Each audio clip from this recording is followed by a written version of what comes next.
Salut à tous, c'est Bieux pour une nouvelle vidéo Boomerang Evolution. Aujourd'hui sur un boomerang qui s'appelle le CS2 de la gamme Badara.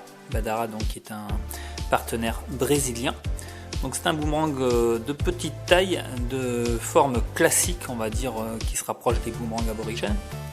Voilà, avec les légères coudes légèrement, une pale légèrement arrondie comme ça, qui facilite largement le rattrapage. Voilà, donc c'est un boomerang comme beaucoup de la gamme Badara qui est ambidextre. Ce sont des boomerangs qui se font beaucoup actuellement. C'est-à-dire que c'est un boomerang qui n'est ni droitier ni gaucher. Ce sera à vous donc de le rendre soit droitier soit gaucher. Voilà, il y a donc pour résumer un bord d'attaque tout autour du boomerang, aucun bord de fuite, et seule la torsion vous permettra donc de rendre ce boomerang droitier ou gaucher. En l'état, il vole pas bien du tout. Donc. Alors comment faire? On va tout de suite aller après sur le terrain pour faire des essais.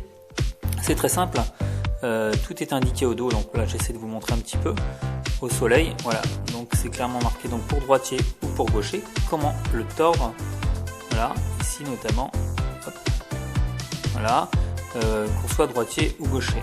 Ici même chose ici. Côté donc, ici les détails sur la marque Badara et le nom du boomerang, le CS2 90. Alors si on est droitier, donc ce qui est mon cas, donc on va le tordre comme ceci. On va lui donner ce qu'on appelle une incidence. Voilà, comme ceci, et on va faire la même chose sur la pale de suite. Voilà, comme ceci. Et là on a un boomerang droitier. Il faut vraiment très peu de choses pour rendre un boomerang droitier ou gaucher. C'est juste une légère incidence. Donc au contrario, si on est gaucher, on va donc tordre le boomerang de l'autre côté. Comme ceci. Alors assurez-vous, c'est un plastique qui va conserver la mémoire de la torsion. Tout simplement. Voilà. Donc là, on le donne droitier ou gaucher. Par contre, quand on l'a donné une fois droitier, c'est difficile ensuite de le remettre en gaucher. On ne peut pas passer droitier à gaucher indéfiniment comme ça. Il va conserver sa torsion et c'est difficile. Donc, on le règle une fois pour toutes si on est droitier ou gaucher. Différents coloris existent, donc là rouge, orange en fonction des arrivages, orange fluo, rose fluo, jaune, orange, vraiment c'est des couleurs hyper variées, encore une fois rouge et bleu. Voilà, donc c'est un boomerang qui a une performance on va dire limitée, mais c'est un boomerang qui a un beau vol. Les bipales comme ça qui sont ouverts sont toujours plus sympas, plus majestueux à voir en l'air. Qu'un tripale, hein. C'est vrai qu'un tripale c'est peut-être un petit peu plus efficace, c'est vrai, mais beaucoup moins poétique on va dire. Voilà, c'est parti sur le terrain pour tester ce boomerang.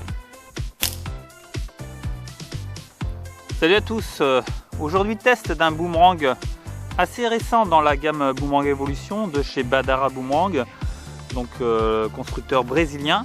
Un boomerang ambidextre comme la majorité de sa gamme, très ouvert, qui rappelle un peu les boomerangs australiens, avec un coude arrondi comme ça, enfin légèrement arrondi, les pales sont arrondies.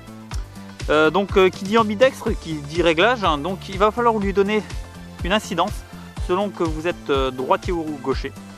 Alors c'est indiqué clairement au dos. Alors je l'ai fait, je l'ai testé. Alors petit conseil, il faut lui donner vraiment une énorme incidence, voilà, pour avoir un retour comme il faut. Voilà, une bonne torsion. Comme ceci. Vous voyez, moi je suis droitier, gaucher ce serait l'inverse. Voilà, il ne faut pas hésiter à tordre le plastique. Et à ce moment-là, on a une trajectoire plutôt sympa. À peine 20 mètres, finalement 18 mètres. Très facile. Vous voyez, je vais le lancer. Voilà. Assez près du sol. Et voilà. On catch tout simplement. Alors sans cette torsion, le boomerang va filer pas tout droit, mais il est important de bien le régler. Vous voyez, très sympa à faire évoluer. Pour un petit boomerang, on va dire traditionnel.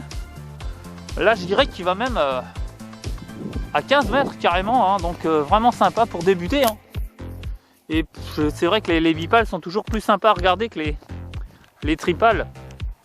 C'est beaucoup plus majestueux, on va dire. On va essayer de faire une petite séquence au ralenti pour illustrer un petit peu nos lancers. Donc je lance pas fort et pas haut. Voilà, son nom c'est le CS2 90, un drôle de nom, un peu technique pour un boomerang traditionnel. Voilà, donc tout de suite une séquence au ralenti.